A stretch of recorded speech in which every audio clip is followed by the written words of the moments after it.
Where is this deflationary recession? Well, the evidence for it continues to pile up. But the better question to ask, why are curves so remarkably consistent? And consistent no matter what has been thrown up in their way along the way. We've got rate hikes and QTs and debt downgrades and famous bond bears shorting everything. We've got Janet Yellen's deluge, and none of it seems to matter. None of it seems to shake long-term interest rates out of their steady, consistent, stable trend. Why? And it's not one curve or another either. Look at the US Treasury curve versus its German counterpart. What you see is practically identical. You had inversion go nuclear around October, November last year, and lo and behold, the same thing in the German curve, same exact timing. Its inversion, which was unprecedented beforehand, it goes nuclear in October and November. And in both curves, long-term interest rates have been remarkably steady ever since then. Now, with the German curve, they've already got a recession up on the board because, as we know now, the German economy fell into recession during the fourth quarter, likely not necessarily October, but probably November and into December. But the worst part is, consistent with the steady behavior of long end interest rates, the worst part of the recession, according to the curve, is still ahead of Germany and probably Europe too. And all incoming data from Germany and Europe suggests that is exactly the case.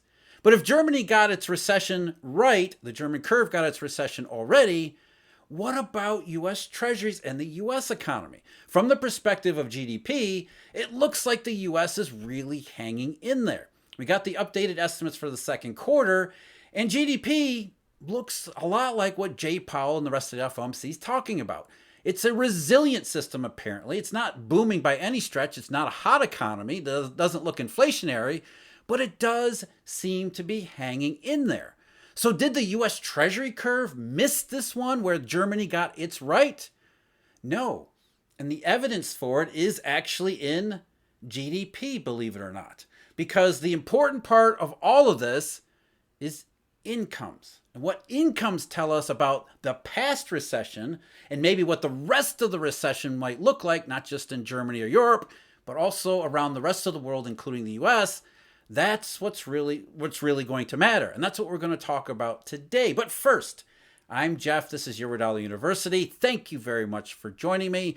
If you're interested, we are having a webinar tomorrow, Friday, September 1st, 6:30 p.m. Eastern Daylight Time. There is a link in the description of this video where you can click on it and sign up and register and be ready to go tomorrow evening. We're going to talk about some big picture stuff, some fundamental stuff, and why that matters in the context of a supply shock, consumer prices, 2023, the economy heading into 2024. Basically giving you a sense of what Eurodollar University has to offer in our research subscriptions and our membership. So again, I hope you can join me tomorrow, Friday, September 1st, 6:30 p.m. Eastern Daylight Time. Link in the description. I hope to see you there.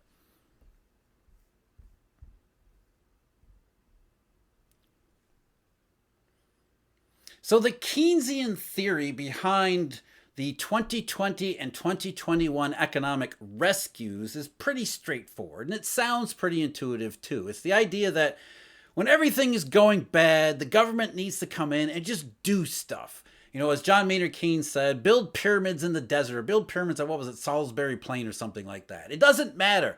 Aggregate demand needs to be raised by any and every means necessary.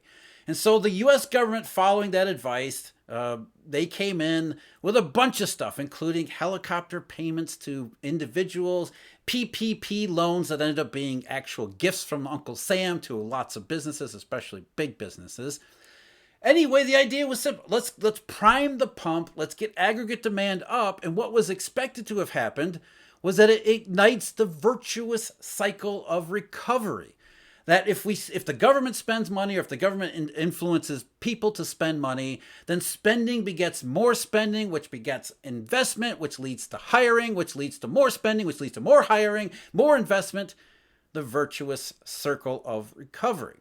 So it was expected that as the government came in and went in huge, in fact, according to many, went in so huge it led to inflation, at least that's their idea, that the economy would stay red hot unless something came in and stopped it. That's where the rate hikes are supposed to come in. The economy got to be so red hot, it was going to stay red hot for a long time without our hero, Jay Powell, stomping on the brakes through its massive rate hikes. But no, that was never the case. Instead, we had a temporary, dare I say, transitory artificial period where, yes, the U.S. government boosted demand through all of its various handouts, but it did not lead to the virtuous circle of recovery, in large part because the U.S. government and governments around the world before that had destroyed a whole hell of a lot of economic potential with their pandemic overreactions, their lockdowns and things. So eventually, at some point, the artificial stimulus, the artificial stipends was going to have to revert. As they faded, the economy itself was going to have to revert to its underlying income potential. I mean, the income potential was never what consumer prices made it out to be. As consumer prices surged, they started to come back down in the middle of last year, which was a warning sign, not about rate hikes and the Fed's ability to slow down the economy, a warning sign that slowly, gradually, incrementally, the economy was reverting to its mean, its potential, its impaired potential. And so the curves and their synchronization last year was the markets agreeing with that position that eventually globally synchronized economic potential and output at the same time. In Europe and Germany and specifically, that meant recession at the end of last year. It may also have meant recession at the end of last year in the United States too. And we have good evidence for this in the form of GDP figures, but not the expenditure side. The GDP numbers that we're all familiar with, that's looking at the economy as expenses. Every time we spend a dollar and get a good or service in return, that goes into GDP expenditures. The flip side of that from the other perspective is every dollar that's spent is a dollar received in income. So GDP's twin, or at least what it's supposed to be as a twin, is GDI, gross domestic income. And I did a video on this back in May, 3 months ago, when GDI for the first quarter came out, which suggested that the U.S. economy was probably entering recession around the fourth quarter of last year. By the income numbers, that seemed to be the case. And with the first revision to the second quarter GDP numbers that came out yesterday, we also got the first set of estimates for GDI. And guess what they showed? That when you look at GDI, it looks nothing like GDP. GDI makes it look look worse than Germany and Europe, as if the recession that began last year has only deepened. There was a small positive in GDI during the second quarter, but just 0.5% annual rate quarter over quarter, following what had been two substantial declines. 1.8% annual rate in the first quarter of 2023 and 3.3% annual rate of decline in the fourth quarter. So just like Germany, we fell into a GDI-based recession or a GDI-revealed recession. And then in the second quarter, there was a modest rebound. But this is where the consistency in curves come in.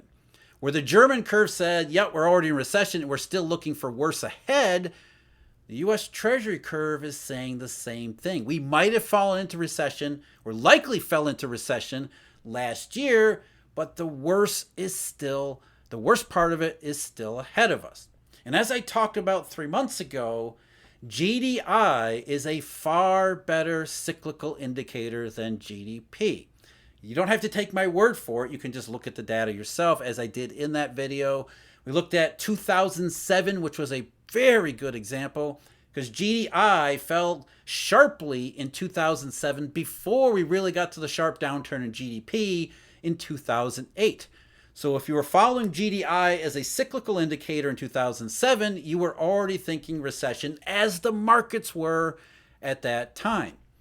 Same thing has happened in previous cycles too, 1990, as well as 1980, actually 1979.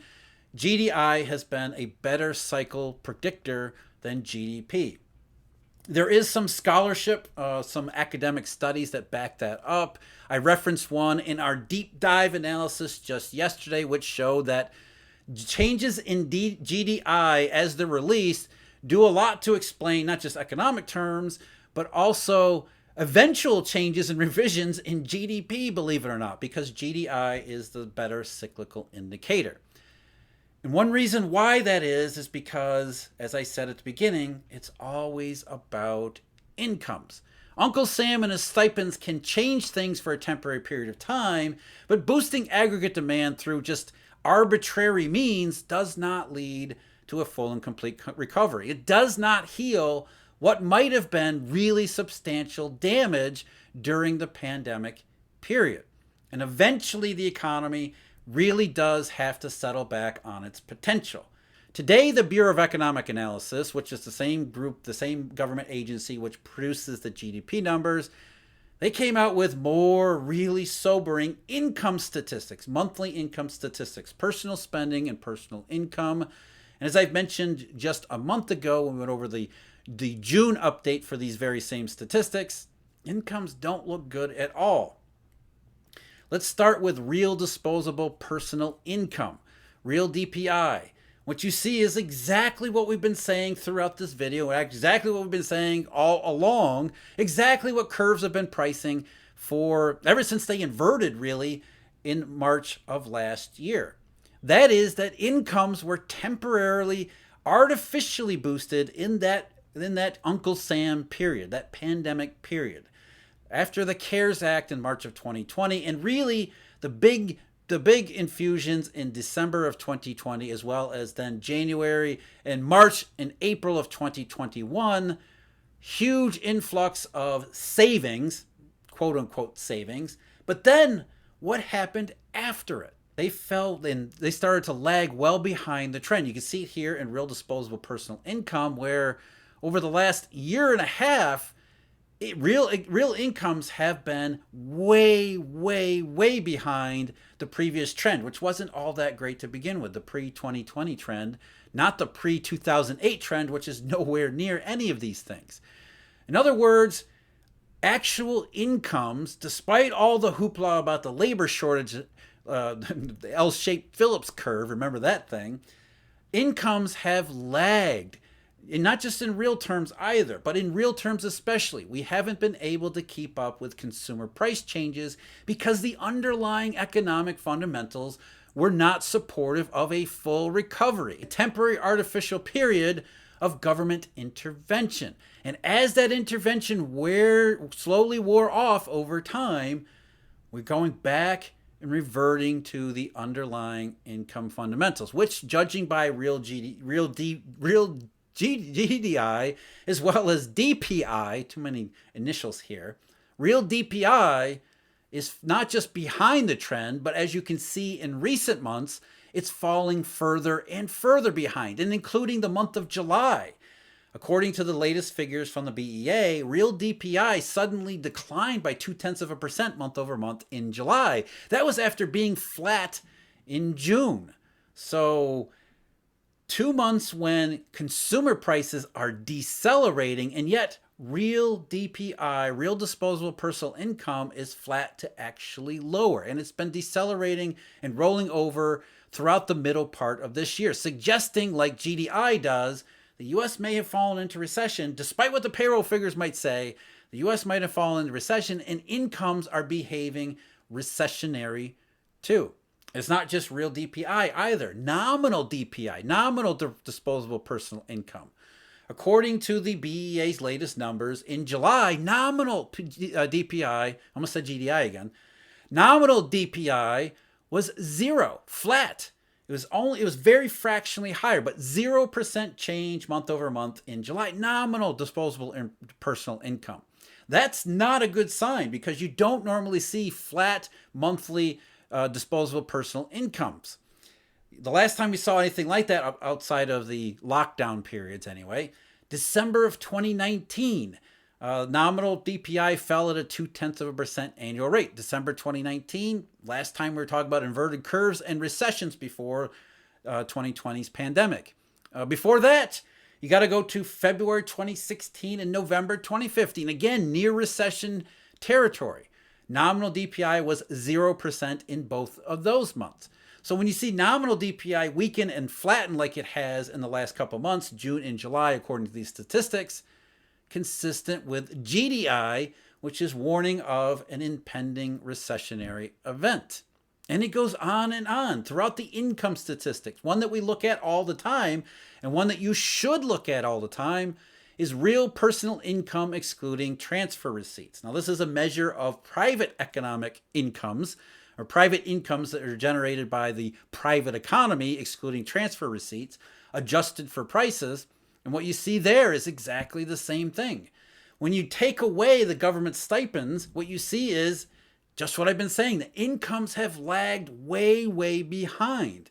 And then if the economy does have to revert to its fundamental support, which is incomes, we might be in some serious trouble here, because adjusted for consumer prices, real private incomes have been nowhere near enough to keep up spending. And so what that means is, for spending, at some point, we exhaust savings, whatever's been left of those transfers, which were now more than 2 years in the rearview mirror. Once savings get depleted, once those savings that used to be in the hands of consumers have shifted to certain businesses that were major beneficiaries of the pandemic period, once that's completed, consumers don't have anything, businesses don't have anything left. Spending really starts to fall off.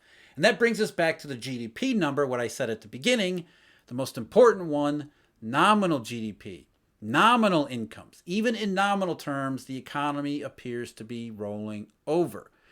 The evidence is piling up for both a recession and a worse recession, or the same recession getting worse over the months ahead, not just in Germany or Europe, but also in the United States. So answering the question that we asked at the beginning, or the second question, why have curves been so remarkably stable and consistent? Because more and more we can see that it's lining up with the recession. And by the time that everything does align, by the time that all the data does say unambiguously that we're in recession, by then it'll be too late. If you want to see that previous video I did on GDI and how it can tell us about cyclical indications, click on the link below me. As always, I thank you very much for joining me. I thank Eurodollar University research subscribers and our Eurodollar University members. And until next time, take care.